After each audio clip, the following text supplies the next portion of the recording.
ఒక స్టోరీ చెప్పాలన్నమాట. ఆ స్టోరీ ఏంటంటే, నేను వారం రోజుల నుంచి అనుకుంటున్నాను ఈ స్టోరీ చెప్దామా మీకు షేర్ చేద్దామని చెప్పేసి.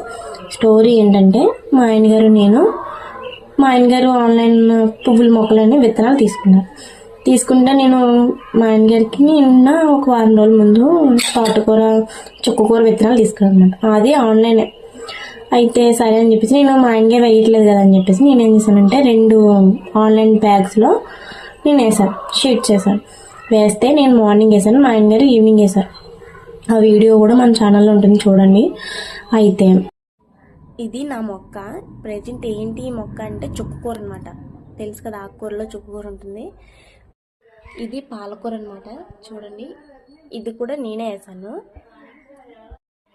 ఇది మా ఆయన గారు వేసిన పువ్వుల మొక్కలు అనమాట. అన్ని రకాల పువ్వుల మొక్కలు వేసారనమాట, చూడండి.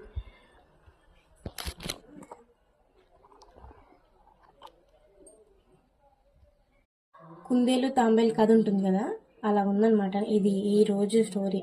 ఇది జరిగిన కాడి నుంచి నాకు చాలా ఫ్రస్ట్రేషన్ వస్తుంది నిజంగానే.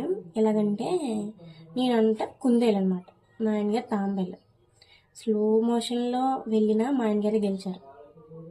ఎక్కువ పరిగెట్టేసిన నేనే ఓడిపోయాను. సీరియస్లీ నేనే ఓడిపోయాను. ఎందుకంటే ఇద్దరం ఒకరోజే కదా వేసాం. డిఫరెన్స్ ఏంటి అని అంటే, మా ఆయన గారి పువ్వుల మొక్కలు పువ్వులు వస్తున్నాయి.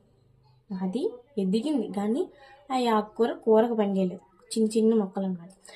అలాగా సార్ కుందేలు తాంబేలు కథలా ఉంది నా స్టోరీ. ఈ స్టోరీ విన్నాక నిజంగా నాకు అదే గుర్తొచ్చింది. ఎక్కువ మనం పరిగెట్టేసినా గెలుపు రాదు, అలాగే స్లోగా వెళ్ళినా అసలు రాదు, మీడియం వెళ్ళాలి.